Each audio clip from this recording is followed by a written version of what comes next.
Hello, everyone, and as always, welcome back to Strategy Gaming Dojo, where we find, learn, and play one more turn of the great strategy games. Today, it's into the big one, Gary Grigsby's War in the Pacific Admirals Edition. This is our Let's Play against the devilish Mr. Lodrick, and it is now February 15th, 1942, so we're a little past halfway, a little past halfway through February now. Through this game that we're playing 2-day turns of the entire Pacific War, which is pretty incredible when you think about it. This is truly an incredible game. Now, usually I go up, look at the stats, then we'll kind of go look around the map, just see if there's anything that we're detecting, some things we got to think about. And then I think, I don't know, this time we may go over by the East Coast or talk about the things we're pushing into the islands in the South Pacific. But as I said, let's go look at the stats. All right, let's see this last turn. We ran 5260 on the sorties. The Japanese ran just shy of 10,000. It's an incredible number of sorties he's running. 172,000 for us for the entire campaign. Now that we're what 2.5 months in, is that true? No, 1.5 months in. My gosh, I always forget that. For the campaign, he's 281,000. We took 19 air-to-air losses. A lot of these in the Dutch East Indies are planes that you're probably going to lose anyway, but you know we'd rather be doing a little better. He lost 9 planes in air-to-air combat last time. 466, 177 there.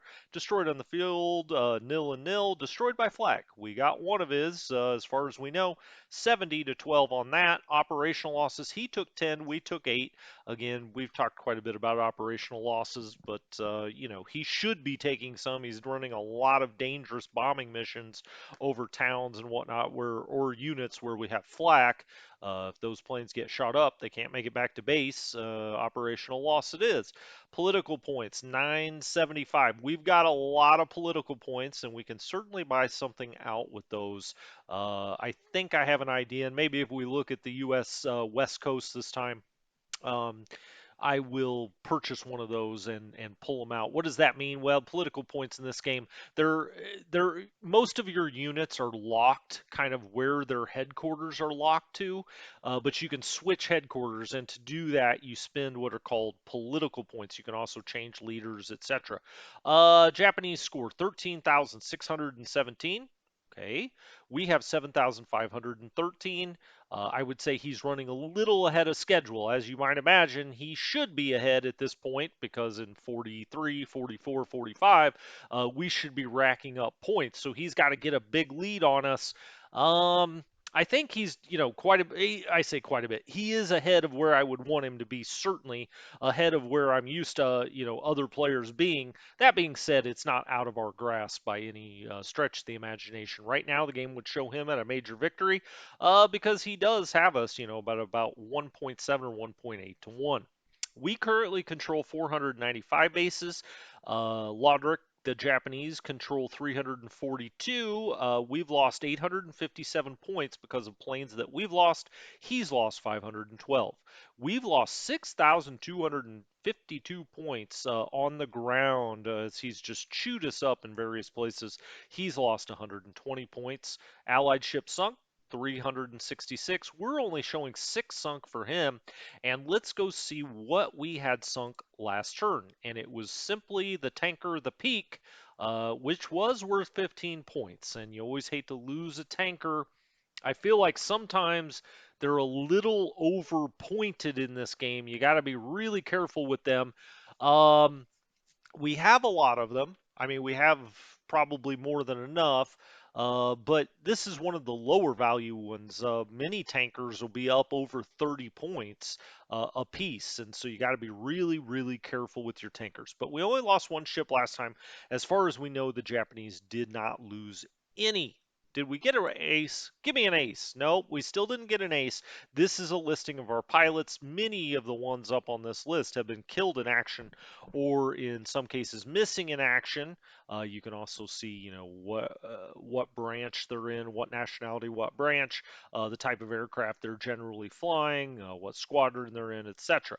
We've moved Mr. Grover to the TRACOM. So now he's training. He's a trainer. He's really good. You can see experience 81. So he's our head training guy. You can see down here we have 19 pilots that are missing in action, 221 that were wounded in action, and 151 that were killed in action, including 4 this time. 8 were wounded this time. Okay. Aircraft losses, group reinforcement schedule. Let's see what we got coming in for aircraft. We have some Hudson 2As. These are bombers. We've got one of those. Oh, this is something that we transferred. So it'll be going to Dhaka. Dhaka is down by Calcutta. It's where I like to train my bombers that are kind of over in that Burmese front. I put them at Dhaka. Yeah, you could pick any of those bases, but it's a decent sized base that's out there, and it's not directly in Calcutta, so you don't have these bombers just sitting on airfields in Calcutta. If he gets the bright idea to bring the carriers there and start bombing on the airfield, I just move them off of the major cities. Usually when I'm training, I will do it at places like Canberra or Wagga Wagga down in Australia. When I'm training bombers. I'll do it at Dhaka or Hyderabad in India. In China, I move them all the way out to Kunming. And so, you got to train those bombers up so that when you do start running offensive bombing missions, you've got some pilots that aren't just greenhorns. And, you want to make sure, I generally, anyway, want to make sure they're not in one of the big cities that his carriers may strike because I mean they're not defending the city, they're bombers, and so essentially what you are doing is just putting them in harm's way for no reason. At least that's my thinking. Lysanders and Blenheims in at Dhaka. These are ones that we've transferred, I think, by rail, and they will just be arriving. So it will show you things on here that aren't just game reinforcements. It's also things that you're moving around if they haven't arrived yet. We get some dragons in at Darwin. Okay, well, the Dragon's a transport plane. Hurricane 1 Trops. We love these. The British Hurricane Trops are fantastic. Early war planes, and we need all the fighters. They're fighters. We need all the ones we can get. That's going to be coming in at Aden, and just as they always do, it seems. And we will be getting them over to India and down the Indian continent as fast as we can. Subcontinent, I guess it is. Blenheims, these are bombers, of course. They're coming in at Aden. Then we get a lot of stuff at San Diego. This is preparing for the Hornet to arrive. Now, the Hornet is our next carrier to arrive, and I think it comes in approximately 2 weeks. It does not come into San Diego, though, unfortunately. It comes into the U.S. East Coast, and we've got to put it with some destroyers so that it's protected and put it through the Panama Canal and then up to from the Panama Canal up to San Diego, where it'll pick up some planes. Now it'll come with some planes, but then we'll take another one of these groups here and put it on. We may replace one of the groups on there with one of these. For to the extent we don't use these on the carrier itself, we'll use them as training so that we get these pilots trained up on carrier capable aircraft. Okay. That's the main things going on there. We looked at list top pilots, ship sunk, ship availability. Let's see what we have coming in. It always sorts backwards the first time for whatever reason. There we go. New destroyer, the Fortune in an Aden next time. The President Kazan in a Cristobal. This is a cargo ship. We got a new tanker coming in at Abaddon. We just get stuff every dang turn. This is just 5 days worth of ships that we'll be receiving as you go down here, 6, 7, 8, 9. So in 10 days, we get approximately 25 or 30 ships. And that's just how it is as the Allies. Looking forward to getting these subs. These S-class subs like this are shorter range subs, meaning they just don't have a lot of endurance, but they also don't use the Mark 14 torpedo. They start with the Mark 10 torpedo, and so they're far more effective. And I like to put these down. I usually will send them to Auckland and then up into the islands, the South Pacific Islands, where he's probably going to try to land. Because if you have your other subs that, your higher endurance subs that are carrying Mark 14s, well, they may hit a lot of stuff, but the torpedoes don't explode, so it's not going to do you a whole lot of good. You can see these are the destroyers here: the Meredith, the Gwyn, the Grayson, the Monson. They're going to go with the Hornet. So they're out at the Panama Canal at Balboa. We'll batch them up into a task force, and then we'll just wait for the Hornet to come through the pipes from the East Coast down into the Panama Canal, and we'll put these destroyers with them. I think we also get a cruiser or light cruiser down there and whatnot. You can see all of the tankers we get at Abaddon. There's the Hornet, and as I said, it comes with planes. Its aircraft capacity is 90 right now. We've got 37, 53, 61 on it. So we have plenty of room for a whole nother squadron to put on here. And we'll have to decide what we want. Usually I put extra fighters on here. You've got plenty of kind of offensive naval attack aircraft. So I'll put a second squadron of fighters. You get 27 Wildcats with this. Well, 19, but it could build up to 27. You get 19 originally. I like to put a second squadron of fighters. Obviously, with the carriers, when you're protecting them and you're not just fully in offensive mode, the more fighters you can get on them, the better. That was ship availability, group reinforcement. You know what I'm looking for, Chungking. I love when they come into Chungking. What do we got going on here? We've got Tacoma. We've got some, coastal AA. I always love that, man. Anti-aircraft is very valuable in this game. I feel like got a couple things coming into Chungking, but it's a very under-strength core, and then just a division, so not as strong as we're used to. But then 32nd Chinese Corps. You can see here we also, for the Americans, get the 44th Infantry Division. Now this is locked to the West Coast, but it does allow you, if you are at all worried that the Japanese may come over the U.S. West Coast, uh, getting this new division allows you to unlock a division you can actually buy out and send it out into the Pacific, because then you can split this division up a little bit, somewhere around LA or San Francisco or something like that. And that way you do have a full division back there on the off chance the Japanese get really adventurous. Okay, other than that, nothing too exciting there. Let's go up, as I always do, up by Abaddon and Aden, and you can see we do have some ships in port here. We've got just one, and we've got a lot of things sitting here. Now, I'm trying to send more of this stuff to Cape Town.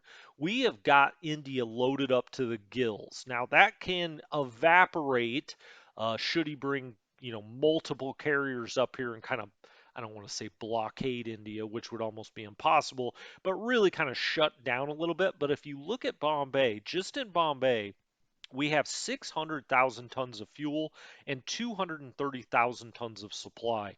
That's just there, and I'm not even dropping off stuff there, right? So, I mean, all over India, well, we don't have as much there. A lot of it will flow to Bombay. It's got a lot of industry there and whatnot, but like down in Calcutta, 97,000 tons of supply. In Madras, I've got 203,000 tons of supply and 153,000 tons of fuel. So you can see, if you just pick and choose places that have some industry and whatnot, the the fuel and supply will head to those areas, and they get built up. And so we've kind of loaded up, and that's what you want to do. You want to make sure India is well stocked for certain. But I'm going to take some of these tankers that are up here at Abaddon, like this one. Let's go look and see how much fuel they can take on. So these are about 10,000 endurance here. Those probably are fine. They've got a lower capacity for tankers. Those are fine to continue going into Karachi. But let's take something like this that has the bigger capacity. So these guys have 6,650 or 5,190, not a huge capacity. These guys have 9,430. They're pretty good speed at 14. Their endurance, once we fill them up, will be about 12,000 nautical miles. And so I'm going to send these. It looks like maybe I've already done it. I have. Yeah, we're going to send these down to Cape Town. So what I do is I just give them a target out here, okay, in this hex, because you can't directly target for your task force destination. You can't directly target Cape Town because the game later on you'll actually be able to move through the Mediterranean, but that doesn't happen until the British Navy really kind of controls the Mediterranean. And so what they do is make you move onto the map first and then set your home port to Cape Town. I know we did that a few times last time, but I think it's an important point that at least until this date up here, which is what, May 14th of 1943, you could not send things directly through here up into the pipes. But once this date goes, then the British control the Mediterranean and you can send things from Abaddon and Aden up through the Mediterranean and down into Cape Town if you want to. You may still do this because it should be fairly safe. Now, sometimes you'll have Japanese players it'll get a sub up in this area, but that is a long journey for a Japanese sub. Unless they've taken Colombo or they've taken Madras or they've come around the corner, then it's a quick little jump, right? And you'll be glad that the British Navy's taken the Mediterranean. But just something to think about. So I'm starting to send more and more of this to Cape Town and leaving the smaller type endurance ships here because why the greater endurance down here? Well, true enough, I think Stanley brought this up at one time. When you go off map, they always make it because the idea is they kind of refuel along the way, or they can. Um, but I want to make sure they're available once they get to Cape Town to go to Perth, to go to Melbourne, maybe even go all the way to Sydney if we need them there. We could also have them go Cape Town to East Coast and around that way. So anyway, I send my higher endurance ones here because from Abaddon to Karachi is just a little hop, skip, and a jump.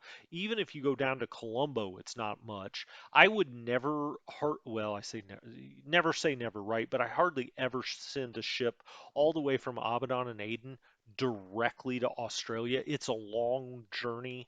It is dangerous. I would rather, if they're going to give us the advantage of going off map, I would rather take it to Cape Town first, then bring it way south. And if we look at Cape Town here, I don't know if I have anything doing this yet. No, I don't.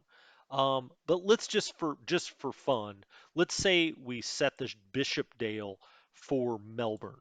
Okay, so we're going to fill it up with fuel.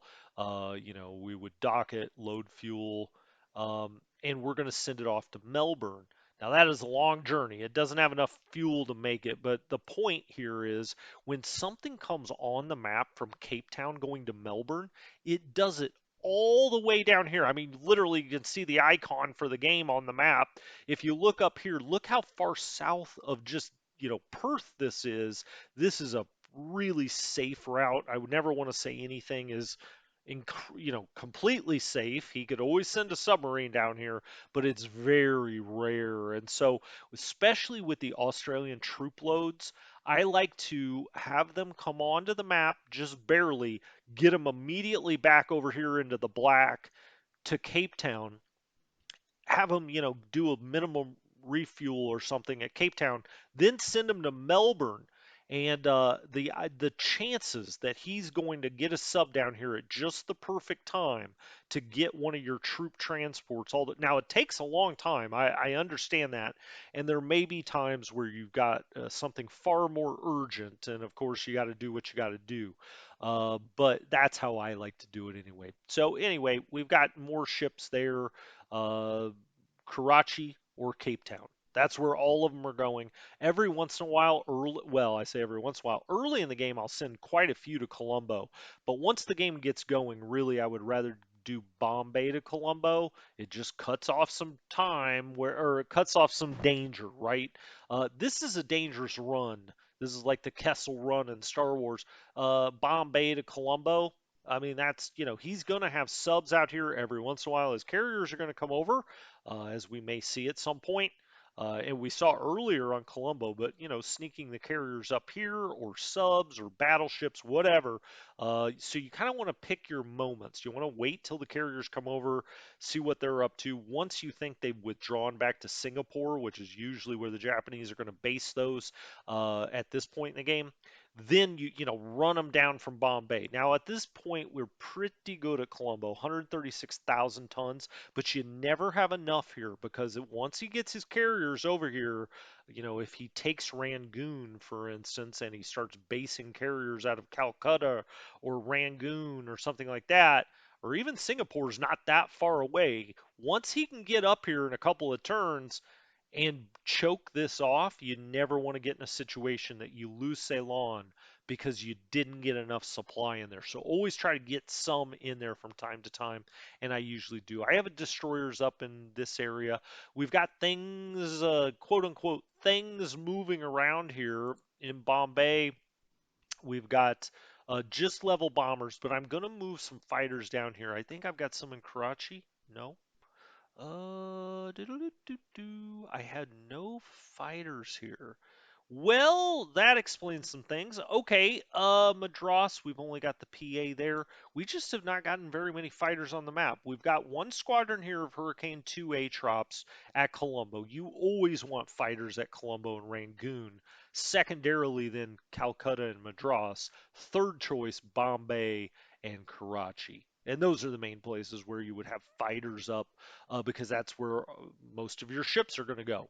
Really, in India, it's Calcutta, Madras, Colombo, and then over to Burma, Rangoon. Just kind of the square. Those are your main ones. You can build Madras into a level 7 port. Colombo is already a level 7 port. It's a level 9, you can see. So this is as good as it gets. Rangoon is a 4, but you could build that up. We probably won't because the Japanese may take it. Calcutta, obviously very important. It starts as a 5 with only a natural of 3, which is kind of weird. You would think Calcutta would, be a level 7 or 8 port, but it's not. Colombo really is the game, out here for a big base, except Madras starts as a 6 of 6. Maybe that was a 5 at the start. I just don't remember. Um, but let's see, we're built. Yeah, I don't think we built a full port level. So, you take this to a 7 if you can, because there's so many advantages and you've got plenty of supply coming through India. Make sure you take Madras to a 7. So if Colombo gets cut off or gets taken over, you at least have a level 7 port over here on this side. And then at Bombay, excuse me, same idea. It's a 6 and 6. Take that to a 7.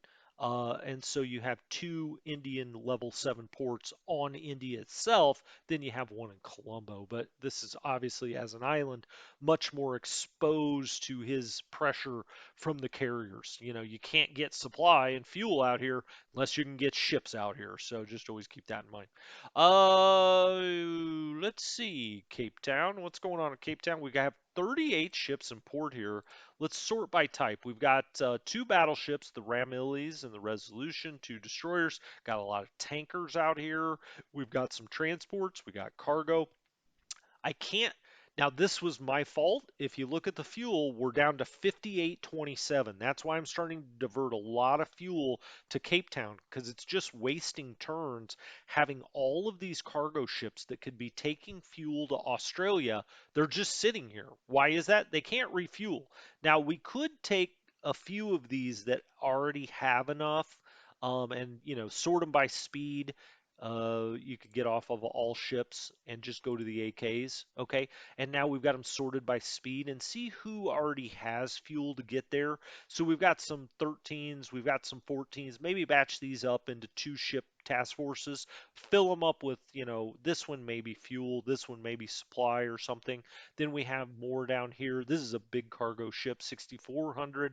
The 17s with the really big capacity, they're not going to be able to refuel enough. I mean, we would drain all of this fuel, and we don't really want to do that by filling these up. Now, when you batch them into a I'm just going to do this because I'm not going to save it.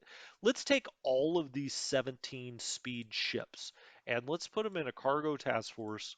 Okay. And we'll just go by speed there. Troja.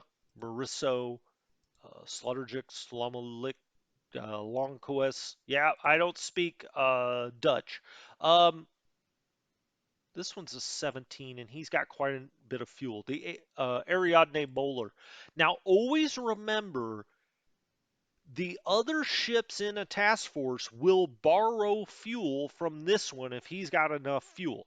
Another thing to remember is when you create a task force like this, these will automatically refuel when you hit done to the extent they can. Now, I'm not sure we even have enough fuel out here to fill them up, but let's see. Okay, and there we go. And now you see, we actually did, but it took us to fuel zero, but it filled all of these up. You can see the endurance now. Now, if you're thinking strategically, what would be a better way to do that? Well, maybe put one of these each in its own separate task force with ships that maybe don't have enough fuel, because those ships will then leech off of this one to get it where it's going and back, right? And this will always show you for the task force wherever you're going. So let's just very quickly pick Perth as our destination. This will show you if you have enough to get there and back. So what are these numbers? The first number is always how many hexes there. Did I say that right? I said it wrong. I said it wrong. How many hexes there and back is this number? Okay. How many hexes that you could potentially move with the fuel you have? So it's showing you we could only go 248 hexes before we run out of fuel in this task force, even if they share it and whatnot.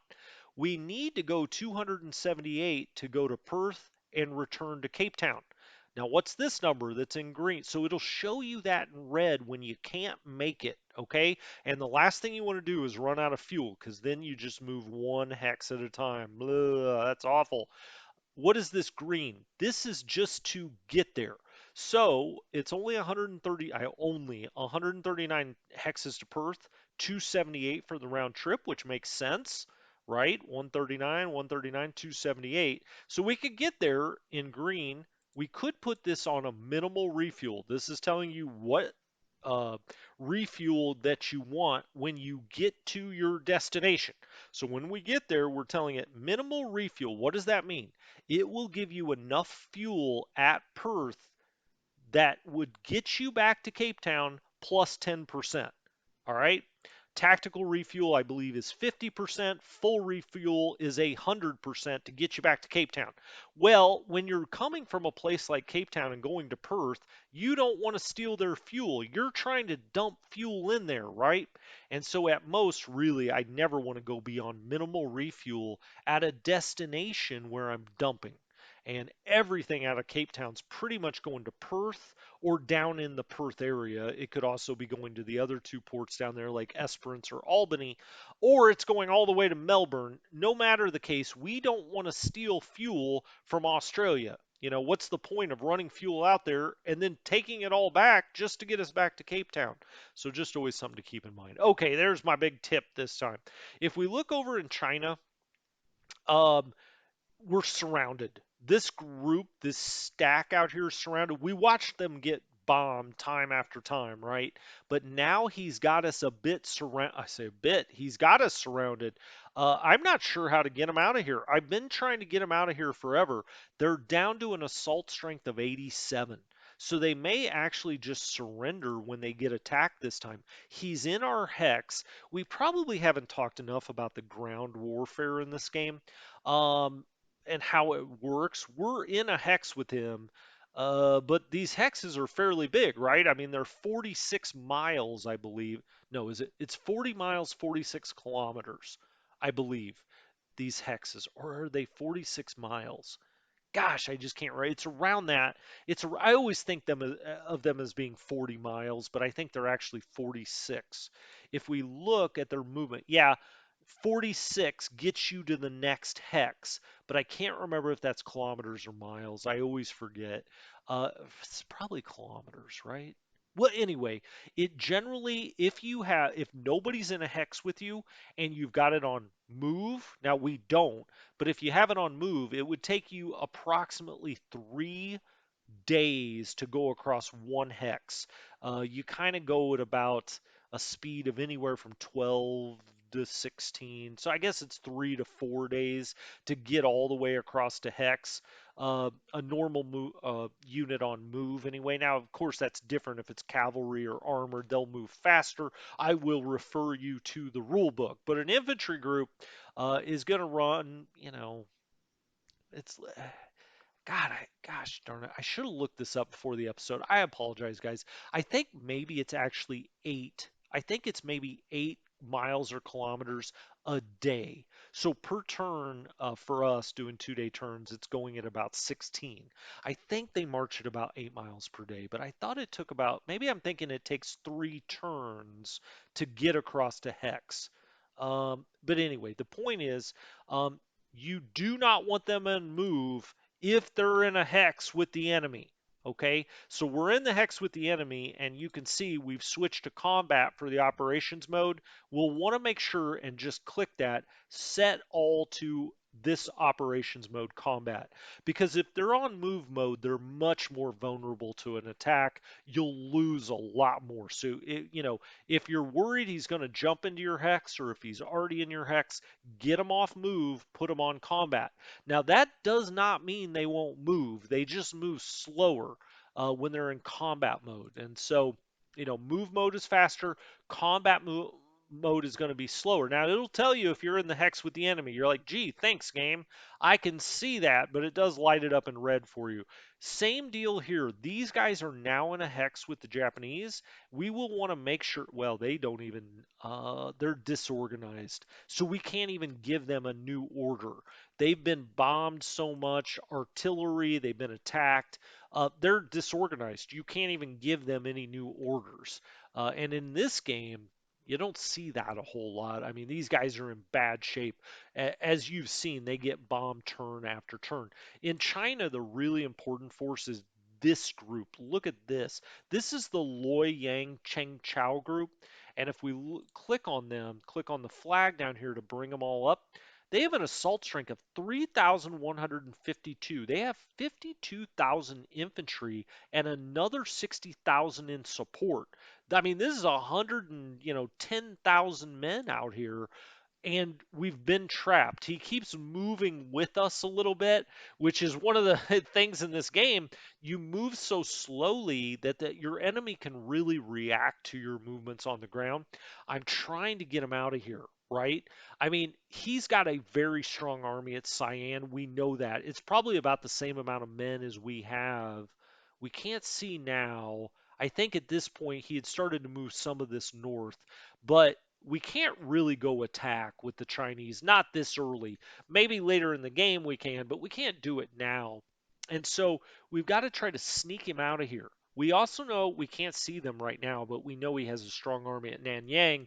And so it's a matter of either sneaking through here or sneaking through there. Now, this unit, it's only showing 8,800 troops. That's all that we've detected. Now, but we're not running recon. So this is all subject to change, and I'm worried. Now, I've got them moving this way this time, but I'm not sure if we're going to attack if we get here. Maybe that's the way through, is we just blow these guys out and just move straight into the mountains over here. We are going to lose men to attrition moving through this bad terrain, but we cannot have these guys get trapped. And I'm afraid once he disposes of this, he's going to turn everything north, because if he gets these guys, we're in big trouble. The other big place to protect here is Lanchao.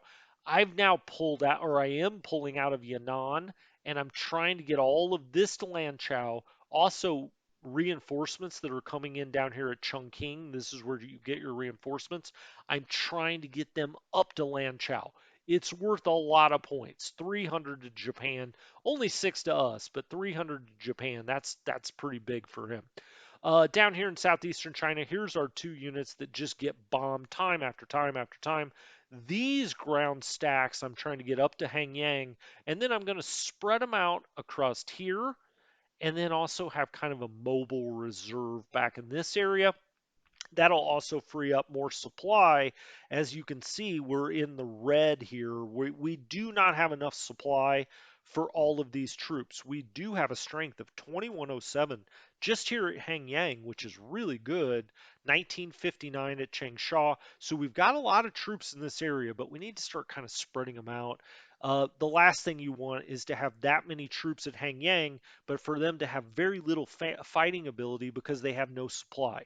So you got to kind of spread them out a little bit so that, I Chang, same idea.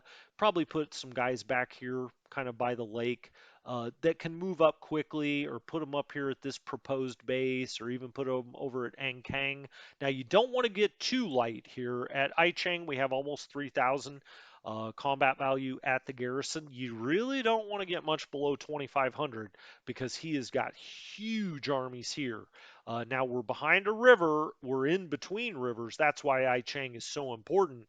It would be hard for him to get over here and attack, but certainly not impossible. So you want to stay strong there. If we look down, Borneo is lost. He's taken Malaysia, obviously. He's landed over here on Sumatra.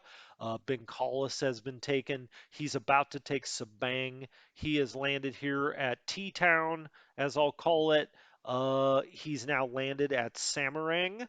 Our big forces are at, I say big, they're actually not that big at Surabaya. Our big grouping for the Dutch, East Indies, relatively speaking, is here at Batavia. Okay. At Australia, it's all about dumping stuff from Cape Town into Perth. It's also about bringing units from the US West Coast up into Melbourne. Let's see if we got some this time. We did get an American cargo task force.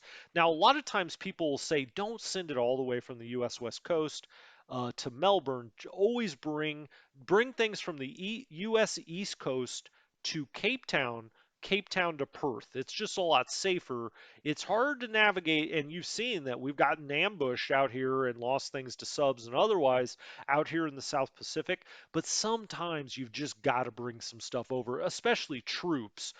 Here we brought a small amount of cargo. I don't like to do it with low capacity ships here, but best I remember, where did these ships come from? I actually think maybe these didn't come from the US West Coast. I think they were the ones that we had hidden in Adelaide, and I just brought them around here, and then we'll disband that task force and let them sit in Melbourne. We've got a lot of other stuff here at Melbourne. Let's look at the ships in port. What do we got? Ships under repair. We have a few of those. Oh, I've still got it on AK. My bad. If you ever something doesn't make sense, make sure you haven't clicked one of the search functions up here, or filters, I should call it filters. Let's see the type of ships we have here. We have one destroyer, a lot of kind of AOs. We've got support ships here. We do have some of the smaller tankers. I run these from Australia down to New Zealand if we need stuff down there. Usually, though, I bring things from the Panama Canal straight across to New Zealand. So Auckland, Wellington are the two places you want to go in New Zealand. They have the port capacity. I will bring them, I don't know why I'm not using the mini map, from the Panama Canal and bring them over. In Australia, the most important things going on right now is trying to set up our air systems along here. You want aircraft fight. When I say aircraft, you want fighters in Melbourne, Sydney, Brisbane, Rockhampton, Townsville, and then I also put some in Cairns usually. Yeah, usually in Cairns, Townsville, Rockhampton, Brisbane, and Sydney, and then Melbourne. Okay, and that's where you want your fighters. Your bombers, I've got bombers back here. Well, this is transports at Wagga Wagga. I've got bombers back at Adelaide and Port Augusta. You see the level bombers there. And Port Augusta, we have a lot of them training here. And if we click on the airfield there, you'll see training 100%. We're trying to get our bomber pilots up to snuff. Otherwise, you're moving a lot of stuff north, right? Because If you look at well, let's look at the air breakdown in Sydney first of all. I've only got 8 Warhawks here because a lot of this is going to get removed in the not too distant future. You've got to get planes from the U.S. West Coast over here as fast as you can because these Warhawks that you get naturally into Australia, they are withdrawn or they should be withdrawn by March 15th. And so we'll get Airacobras, Warhawks. Now, usually I put the Airacobras that you get out on Suva, Nomaya, Pago, down in New Zealand, kind of what I consider my triangle down here: Nomaya, Suva, Pago, Auckland. This is where I have my aircraft, my fighters. I also have dive bombers. You can see we got some dive bombers. We've got 13 here. Now, it just depends what's going on. I like to get my dive bombers up here to Cairns and Cooktown, or Cooktown, whichever way they pronounce it. The reason I like that is because as he brings transports around here to attack Port Moresby, you can sometimes get a nice hit in here by torpedo or otherwise if you have your dive bombers here. Now, keep in mind though, they're not going to be escorted out here. Your fighters will be at Townsville. Now, I do believe if we look at the air, I do have fighters out here at Cairns right now. I've got 16 of them because he's not pressuring us at Sydney. So I moved fighters north. I've got them at Cairns. Now I don't have a base force at Cooktown yet or Cooktown. I move it. That's a base force right there. It's got some air support, aviation support. It's got 16. So we're moving up into there, right? And then as soon as we do, I'll put one of the fighters there and I'll probably put these level bombers up here. How many do we have? 9, and then these are 8. Well, we've got 16 aviation support there, so we may overstack by one plane. But that way, with these level bombers, and I love these Marauders, they're actually quite good when you get the pilots built up a little bit. Early war, good. Then, as he brings troop transports, if he does, or battleships to, hit the shore or whatever, you can get those Marauders out there trying to hit him. And so I like to bring them up here. At a place like Townsville, I have 8 Warhawks. These will be withdrawn. They're part of that group. 13th, it's 13th PS, 20th PS. They all withdraw. This is another 13th. I've got them broken up so that I could put some somewhere else. I can't remember where. I also like to have the Catalinas up here to the north so you can see anything that comes down this way. So I run this search pattern. This is where he would come through with bigger vessels. Level bombers, I've got more. Oh, these are fortresses. Actually, the B-17s, I was kind of just bombing these ports or trying to. I don't want to say for fun, just kind of let them know we've got, some offensive capability here, but usually I would have those at Wagga Wagga or Canberra training. These are more B-17s, so we've got 6 of them. One is in maintenance. Here we've got what appears to be 8, but only 2 of them are ready. I'll probably move those back to Wagga Wagga and have them train up, or maybe even all the way back to Port Augusta or something like that. Um, then we have the 8 Warhawks, 2 different groups of them. Like I said, the Catalinas. So we've got, uh, these are all B-17s. We need to get these out of here. There's no reason to have them out here doing it. They're just not effective enough early here in the game. So here you can see Port Augusta has 66 aviation support. Right now we're only at 45 planes. Wagga Wagga has 50 aviation support. Right now we're only at 6. I would probably just send those to Wagga Wagga, keep them training, or I say keep them as if they were before they weren't. You can do this, either before or after you move them. Let's go down to Wagga Wagga. There they are now, and we'll just put their train level at 100. We want them and training. We'll keep them at port attack just make sure you put that to 0, and then we'll probably lower this down. Put them at 8,000 maybe for now, because early war, before your pilots get good, the best way to do any kind of bombing is at a lower altitude, right? It's more dangerous, but it's the best way to do it. Let's jump out here and just see what we got going on. We have 3 subs that we've detected. Part of the reason we detected them is now I'm starting to get aircraft out here at Suva. We've got some B-26 Marauders. We just talked about them. They should actually, I like to run them at 5,000 feet, and I always put them at normal radius as opposed to extended. Why is that? Well, let's look at the aircraft data. If they're at normal radius, the default load, they will carry 6 500-pound bombs. But if you go above the normal radius to the, 1 hex more, or even to the extended radius, they only carry 3 500-pound bombs. Well, for 1 or 2 hexes difference, it's 2 between normal and extended. For 2 hexes difference, I get double the payload if I keep them within normal radius. And I'd rather get that default load. And so if you ever wondered what the difference is, why wouldn't you always run them at the extended radius of 11?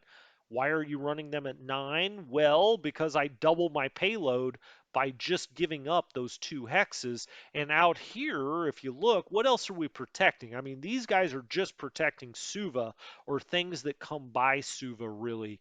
And so having them at 9 is fine. It covers this far out, and anything that kind of goes by here or goes by over here, they're going to get a shot at with 6 500-pound bombs instead of 3.